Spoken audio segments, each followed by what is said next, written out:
Right, hello and welcome to the latest episode of Silly Point. We're on the longest day, so we've got extra time to talk. It's not the way it works. Oh no. We've all stood and watched the sunrise this morning, haven't we? No, you neither. Although I was up late watching the third Ashes test. The Ashes have formally gone now. The reality is they were probably gone last test. Well, to be fair, when they stepped off the plane, to be honest. It felt like it was gone after the first test, the manner of the defeat, and after 5 days of cricket, the Ashes have already gone. So if we have a look back at the third test, then it feels to me like a real missed opportunity because it was a good batting surface, and if the top order would have turned up and the top order hadn't tried to reverse sweep in a really key moment, I think England had a chance to win that test. But credit to Australia, I think, and there's no dispute whatsoever that they've earned it and that they deserve it. So where do England go from here? Well, throw it up to everyone else, although we're solid fans. Me personally, I think after the first test, the England coaches should have sat down with the England bowlers and said to them, look where the Australian bowlers are bowling. Why are you bowling half-trackers all the time? Just because you get a good carry as a fast bowler in Australia doesn't mean you have to bowl short. And Watching Bryden Carse was so frustrating. This fudge is epic, because everything that he bowled just fed the Australian batsmen. There was one stat from, I think it was the second test, the first innings. Something like 148 runs had been scored through point and gully. Because they were just on the back foot cutting him. Because he was bowling everything short. Has he not been told that? But that's what I mean. And they got instructions where they bowl. But why would you do that?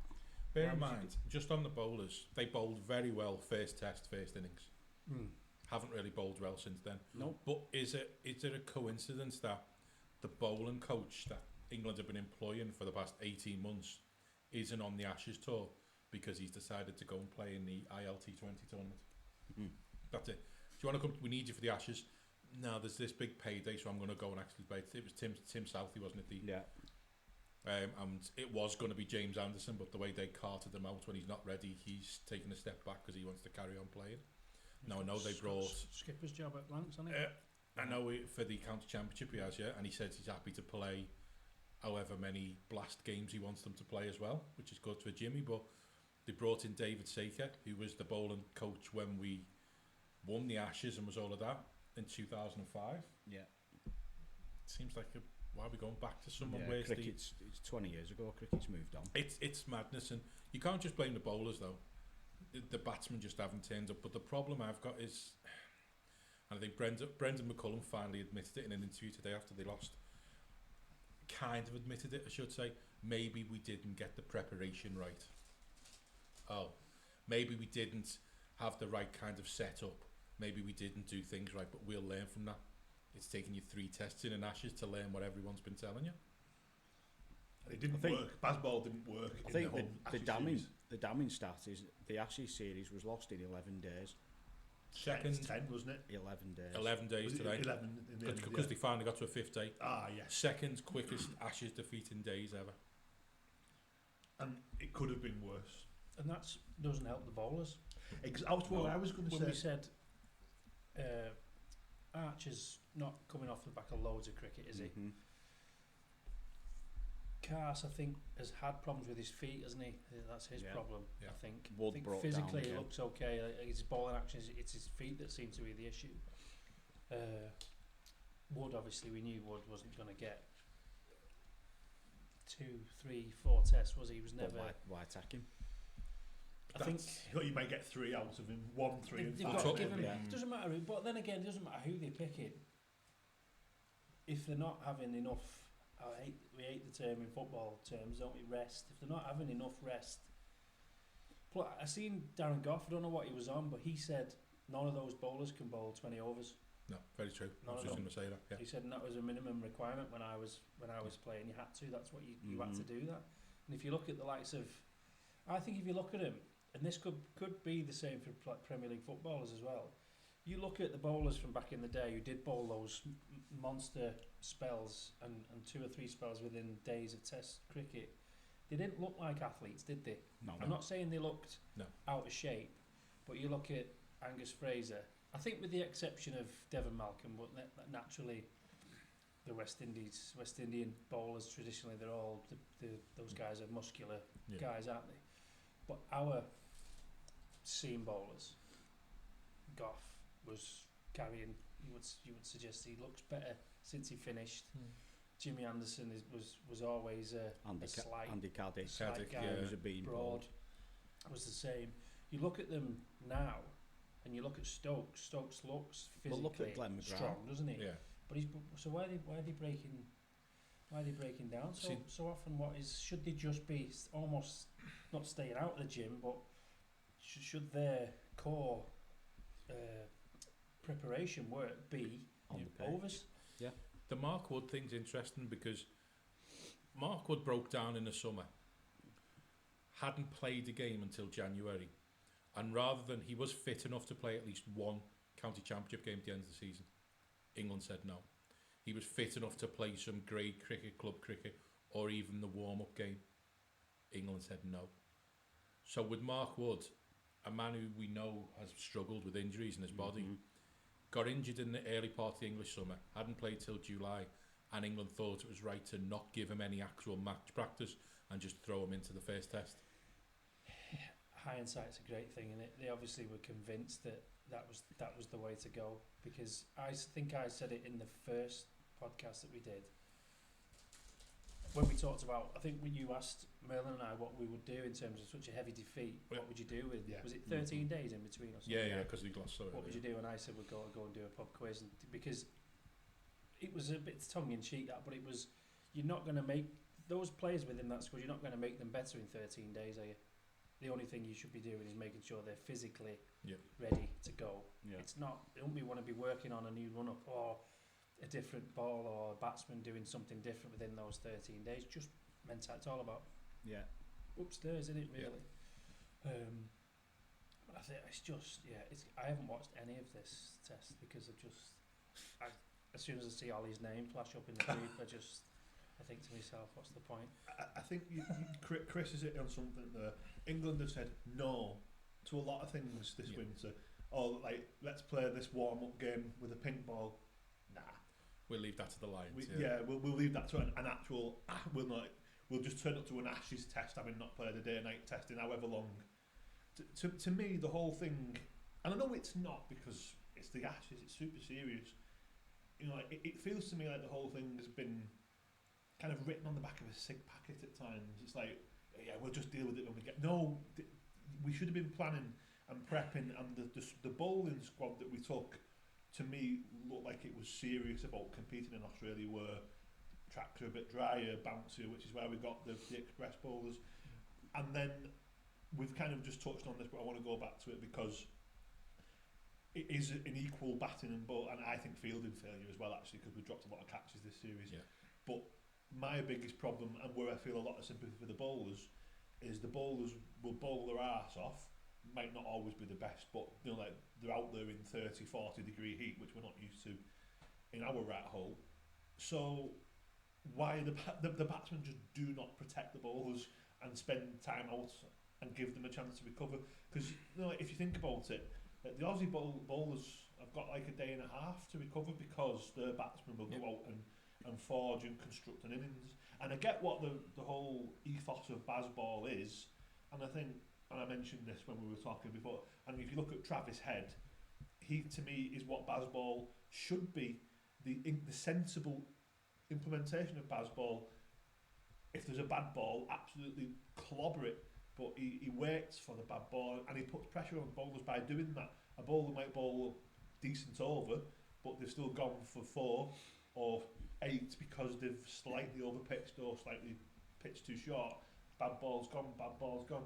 We just don't pick our moments for Bazball. We try and do Bazball from the off, and when we've competed in this series, it has been, to me, where we've rolled up our sleeves and decided, you know, like, well, we have to try and drag ourselves back into this. So I just, I'm just frustrated. I think the whole thing to me feels like it's been written on the back of a BMAT or a SIG packet when we know what the plan should have been, and I'm sure it's what the plan was, but the reality is the whole thing has fallen apart at the seams, and the warning signs were there after the second day of the first test. That is really, really concerning to me. They've just not played well enough. 2 of the best days of cricket I ever saw. I think we all hate the term Bazball because it sets you up to be what they calling it, rod ball. They got t-shirts with rod ball, but I think when it works, I think the problem is I think you could potentially win a series in one session of unbelievable cricket, because it puts everything else in a positive momentum, and you can build on it. But being so bad and having so many bad sessions of cricket, they never had anything to get the teeth into. No. The 2 days, I think one of the days I saw Old Trafford in the last one when the rain saved them. Yeah, rained all weekend. Yeah. The 2 days before that, England were absolutely the best I've ever seen. And you were loving the Bazball, the 1 day cricket type of. Let's win this test in this session. Yeah. That was we'll put them so far out of the game, they won't be able to get back. But like Dan said, they're not thinking about the bowlers then having to bowl for 2 days almost without any, with like 3 sessions worth of a break. They're then back in the field for a day and a half, aren't they? In 40-degree heat in Australia. That's half the battle. I think some of it as well with the Bazball is it works perfectly well in our conditions. You basically, these guys play in our conditions all the time. They know the bounce of the tracks. They know what the wickets are going to do. So you can almost preempt shots like a reverse sweep and stuff like that. They were saying on a pitch that's got the flattest pitches they've ever the seen. The bounce in Australia is completely different. See, for me, this might be a controversial take, but it's my take. Bazball has only ever worked for one whole series. That first series we went to Pakistan. And the reason it worked is because it was the first time a touring side had gone to Pakistan in years because of all the terrorist thing. They basically put slow, low pitches to make sure the test matches went as many days as possible so they can get most money in. And England, slow, low, flat track bullies. 800 odd, England scored, bowling them out on the last day because they'd given so much time. And we won that series 3-0. We've been there since. Pakistan realised, we're not doing that anymore. Usual Pakistan turning pitches. Pakistan have won the series. It doesn't. You can't just play Test cricket one way. You can't. I think a lot of these players as well now, they've not got the mentality that the game lasts for 5 days. No. It's 5 days of cricket, of serious cricket. Yeah. They play that much limited overs cricket now, where it's score as many as you can in as few overs as you can. That's now being transferred into test match, and it all looks brilliant when you win a test match in 3 days. And people say, they smashed them out the park, they won it in 3 days. But that's not what test cricket is. Especially not against Australia. No, it's not. And just to jump in there, sorry, and I'll give way in a second, but Chris has just used the term flat track bully. To me, that's what Bazball is good at. It will see off Pakistan at home. It will sweep New Zealand away, and teams you would expect to beat. But when it comes to matches where there's a bit of a contest and an actual series, I think is where you see the limitations of it. Because we should have beaten India. We had every chance. And that away, didn't they? Someone who will come on to having a brain the size of a sultana, he did the same in that test, and he certainly did it in this test. Harry Brook, to me, he's the epitome of Bazball, which makes the part of it that makes me want to start strangling things, because he's such a good player and he's so aggressive and he can take a game away from a team by himself. But when you reverse sweeping, when you're 5 down or 4 down and you need to score 400 to win, do you know, that to me makes me want to just stick my face in this bag of fudge and not even stop me from doing it, because I keep moving it to myself and nothing can stop me. When Lyon got Stokes out, I didn't see it live, like I said, I wasn't watching it. I saw the replay of that. I didn't watch any of the others. But what I thought about is, if Stokes had tried to hit that ball for 6, he might have hit it for... if he'd have played an attacking shot at it, It wouldn't bowl him out. Mm. And I wonder whether that's what they're thinking about. That's what the actual thing about Bazball within the Test arena is. Good bowl, you know. If you go in with a negative, you know, he's not going to get me out, sort of thing. If I know it was Hazel has not bowled the ball, has he? I don't think, but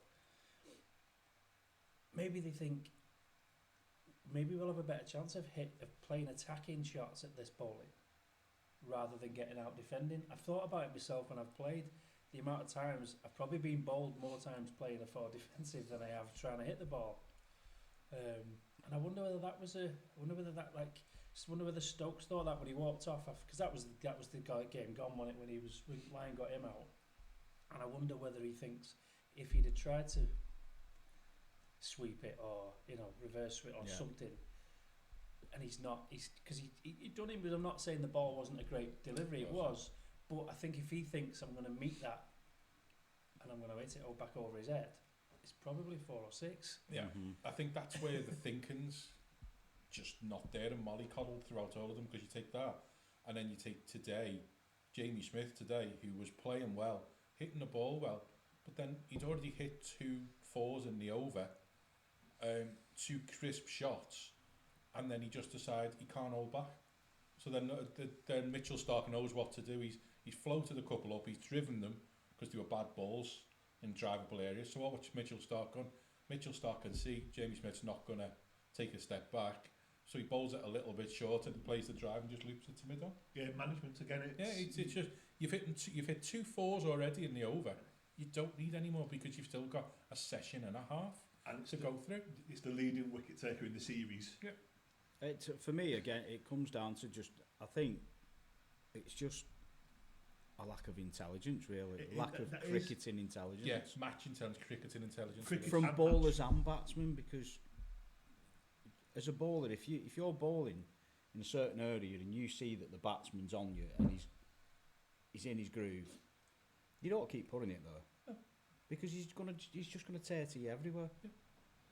Yeah. Or as a captain, if you're watching Bryden Carse bowling half trackers for 3 overs and he's getting smashed for 40 runs in them 3 overs, you don't stick with him. He might take me a wicket in 4 or 5 overs, get his confidence up. By that time, Travis Head is in. It's just Kerry's gone badly wrong, hasn't it? The new ball is getting older. Yeah. But the thing, and he's still getting smashed everywhere. So from watching yesterday's, they seem to have, and whether it's a McCullum thing or whether it's a Stokes thing, they seem to have this fascination with Carter's tall, so he has to take the new ball. Josh Tongue was the best bowler for England yesterday. Yes, he was. He took a 4-for with the old ball. He hadn't really bowled that many overs. He was bowling well, but as soon as the new ball came, no, go on, move on, Josh. Give it to Bryden Carse. He was just bowling short half trackers again. He's probably, for putting it in the right areas, he's probably been one of the most impressive bowlers on the tour. Just want to give Bryden Carse a shout out, by the way, because he didn't do too well with the ball, but he hung around with the batting. He was a nuisance with the batting. He deserves some not what credit. he's not what he's there for. He's South African anyway, isn't he? Yeah. All right, I'll be honest. In this Test match, out of all of England's batsmen, who do you think looked the best and played the best? The batsman. Probably said. Given when I was watching it, I really like Zach Crawley's innings. No, for me anyway. Jofra Archer. Jofra Archer got a 50 in the first innings. Great talk. Laying straight, 50 off 70 odd balls. If there was a bad ball, he was hitting it. Yeah, he's a bowler. Yeah, he was going to miss a few, but he didn't. He didn't play bad shots. He didn't go for hooks when there was 2 men out like Jamie Smith does. He just played Test match cricket and got a 50. He hit 1-6 off Nathan Lyon, who pitched it far too full, and he just walloped it over cow. But he just played Test match cricket, and it's like, if a bowler can do that, why can't anybody else? Because I think we could sit here for hours, but I think just to try and round this to an end, where do England go from here? Because you've got 2 Test matches left. They've proven in the first 3 Test matches, no matter how badly it's going, we don't really want to change things. For me, there needs to be changes. Bryden Carse needs to be given a rest. That pitch at Adelaide suits line and length bowlers, so why didn't Gus Atkinson play?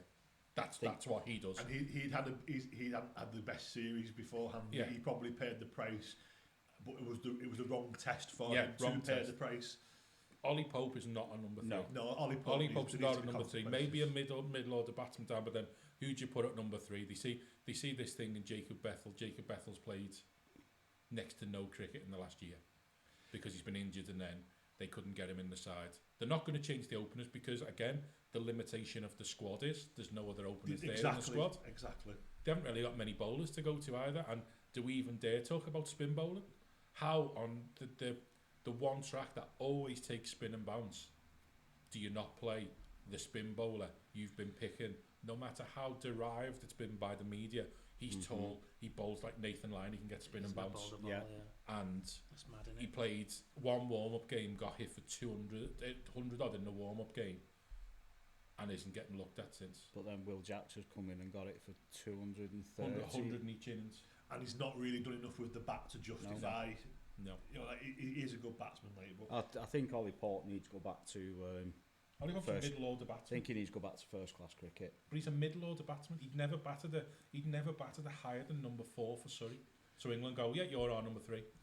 I'm sorry, if you lose an early wicket, he wouldn't be the one I'd be bringing to come in and settle the ship down. not when after his dismissal in the first innings. Oh, that, yeah. Which was just insane. Just lost a wicket, but Duckett was playing well. Let's just loop it. And we never recovered from that.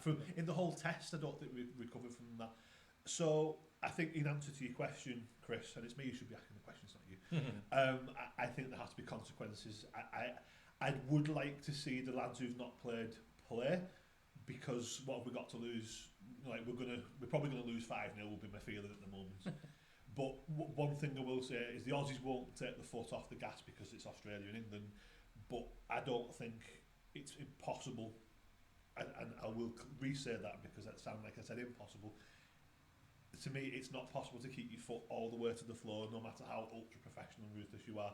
So the Aussies will just be that couple of % off, and it might give us a chance to I absolutely will. Well, Pat Cummins has already said he's not playing the next test. Has he? Nathan Lyon's injured, so he probably won't play the rest of the series. Yes, Pat Cummins have said, well, he's just come back off injury. The 3-0 up with 2 tests to play. There's no need for him to play the next test. Well, they won the first 2 easily without him, so it's not a big thing. Hazelwood's out for the series, so you're going to go back to Stark, Bolans, Doggett, and Nisa, unless they want to find another spinner to bring in. Well, look, Travis Head can bowl spin if they need to. It's been his Marnus Labuschagne bowled his leggies today, didn't he? So, but forget about Australia for England. There's got to be consequences. There's got to be, but then they've got such limited op. They rarely with that squad put all their eggs into one basket and didn't think of anything. How did someone like, now I'm not his biggest fan, but they picked Liam Dawson for the India series because he could bat and he's a decent left arm spinner. No sign of him. He's not over there. Who's he left arm, Dawson? Dawson's left arm, right hand bat, left arm spin. Yeah, I know, strange. Picked him for 2 out of 3, or did he play at least 2 or 3 of the test match against India? Did okay. Nowhere near around. Isn't it, when you think about it? Rian Ahmed, they've been going on about Rian Ahmed for years. Oh, yeah, he's prospect.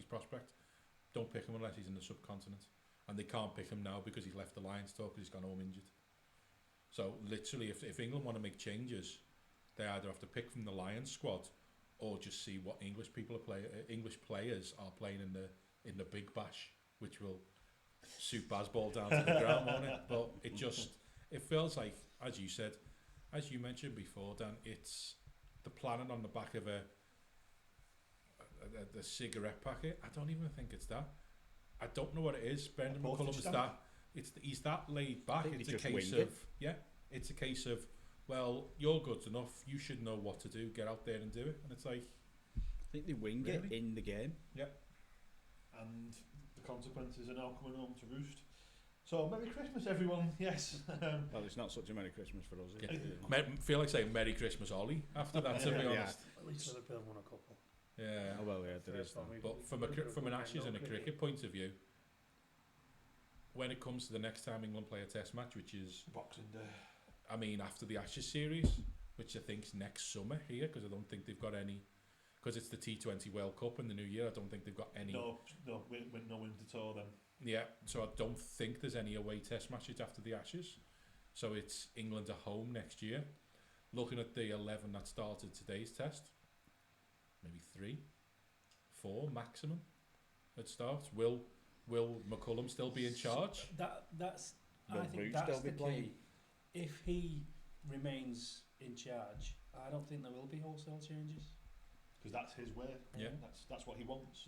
I think Ben Stokes has got more chance of staying on as captain than McCullum has of coach. Yeah. But the ECB and obviously Rob Key, and I think Rob Key's job's under pressure now as well. Well, he's being not in charge so of much, has he? everything. He's No. not even been. No, he hasn't been fronting fronting up or nothing. No. 'Cause So to be fair, out of all of them, I feel like the people who they've really pushed out there to speak and have come out and spoke quite well, whether he's done well or not. Crawley, I think Crawley spoke well. He's fronted up, hasn't he? Where some of them have seemed like I'm not going out there. some of them No assistant chance. coaches that have come out. The Cheaton Patel, the spin coach, came out and said, "Oh, people make this series out to be bigger than it actually is." And it's like, it's the Ashes. Your head coach, the man who brought you in, the man who's in charge, Rob, said this is one of the most important series. And now, because you haven't picked a spin and you've been a part-timer, you're trying to play down an Ashes series. I suppose in some ways we've got to remember that when did we last win there? 2010-11. So Yeah. it's not somewhere where we're expected to win. I think maybe the confidence and all the chat beforehand was trying to massage these players' egos, just to say, look, you are good enough. Go out there, play the way you play, and we'll be fine. They've played the way they play, and it's not worked. No. So one final thing, what do you reckon, Dan? I'm going to say England. I'm going to say Australia will win this series 4-0. I think it'll be 4-0 as well. There'll be a draw somewhere, I think, in the next two. The Boxing Day test has got happy memories for me. Like watching us absolutely skittle them for 98, yeah, when we won in 2010-11. I'll never forget that as long as I live. I can't see England winning the test match. 3-2 I'm going for. 3-2. Barring rain, I think it's got to be a whitewash. I can't blame you for thinking that. It's going to be a 3-2, come on. Show a bit of No. fight. like I said, barring rain. But if you just said Lyons injured, Cummins not playing. Yeah, but they won Smith the back for the next test. The thing is, they won the first 2 tests easily without either of them, didn't they? Yeah. 3-2, come on. So I hope Carlos is right. I mean, don't get me wrong. It'd probably be more frustrating if it gets to 3-2 and you think, well, if only With they the did, you know what I turn mean? I don't want it to be a whitewash, but my common sense. It's not going to rain, is it? My head rules. Wash out. Yeah, my head rules my heart, and my head They goes. lost 40 minutes today because of rain. And by the time the players walked off the pitch, it stopped raining. And it was bone dry. Yeah, and it was bone dry. So There's still a 40-minute delay when I'm sat there waiting to watch some cricket. Not like those first two. I'm used to the Perth test. The Perth test was normally test 3, wasn't it? yes, At the Wacker. But the first 2 tests were like 1/2 starts and catching a lot more when I wake up. yeah. Because I've got this uncanny habit, I don't know what it is, it must be ambient noise, of whenever there's a wicket, like my eye will open and I'll just say, oh, for God's sake, normally me cursing, for God's sake, or, oh, get in. Let's look at the positives. We'll be back there in 2030, just 4 years to wait. I think, like I said, my head rules me out. I think it's going to be a whitewash. But the positive thing for England is I think the players, 90% of the squad are still pretty young and have probably got another 2 Ashes series in them. And What do you say? so like Jamie Joe Smith. Joe Root's going to be 38 by the time the next Ashes. Well, I'm not in England obviously comes I'm around, not counting Joe Root, people like that. Ben Stokes isn't going to be there. So But then at the you players, like would you want them? Would you want Zach Crawley in so 4 years' time? you've got Crawley. Duckett's not that old, is he? And you've got, Duckett will be 35, I think, at the next Ashes in so Australia. you've got Brooke will be 30, I think. Jamie Smith, Brooks still young. There is a nucleus of younger players, but for me, a lot of it, my concerns, it's not even ability, it's... Yeah. We feel, to me, like we're beaten. I know what you just mentioned, like massaging egos and making people have a bit of belief. To me, it always feels like, apart from that one series where we absolutely wiped the floor with them ultimately, it always feels to me like we're beaten before we get off the plane. Yep. And I don't think that's changed, and I don't see how it can change, because Australia are pretty damn good at cricket, Well, they Especially at home. especially in Australia. they had Alan Lamb on the professional version of this, and he was talking about their preparation with Bumble, what they used to do in Australia when they went there, and they were playing 5 days out of 7. Over there they were playing A games, tour games, they were playing state games. But they had 6 months to play the tour. Then that's the thing, isn't it? To justify the reasons for that, too much cricket and all that, but yeah, Well, they've obviously got it wrong, because it's nothing, no part of it has worked. No, I know Root's got a monkey off his back. he hasn't scored since he got his 100 in the first test. But other than that, you couldn't throw your hat on anyone to say they've been brilliant. No, That might be his last Ashes for me. I think he's done now. last away Ashes, I think. Yeah. Who's Root? Root.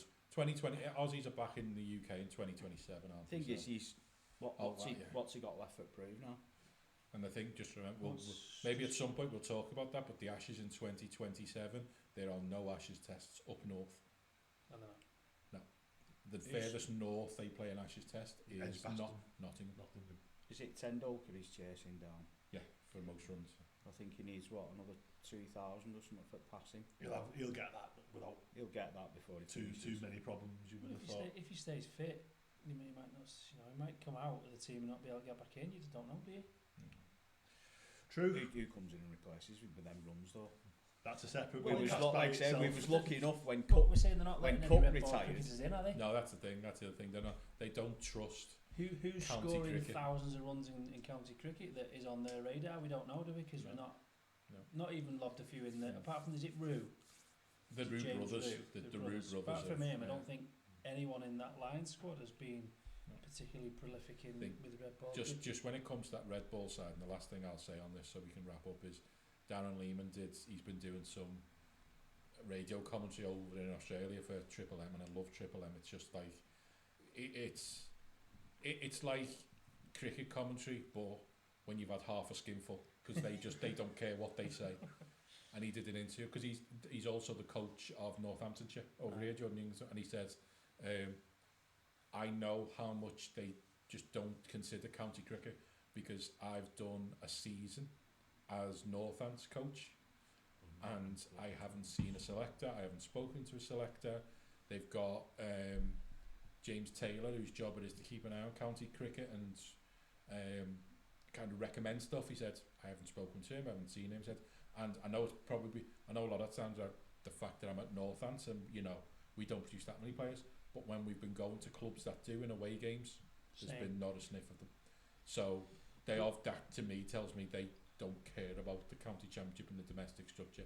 They're picking Shoaib Bashir in a squad, and he hasn't even got a county. He only bowled. Smith didn't Adam in the group say Smith was third choice wicketkeeper. Smith was third choice wicketkeeper at Surrey. Yeah, and I like Smith. I think. Oh, we know. Yeah. I remember I put that in the group. I think last night, Carl and our first, when we were talking about our Ashes combined 11, said, "Oh, Jamie Smith will be the standout wicketkeeper and he'll score a lot of runs." And I think the rest of us said, "No, Alex Carey will do a lot better than he has." But again, they don't. The England management and the way it is now don't seem to care about the domestic side in England. They just pick players on gut instinct. That worked with Marcus Trescothick.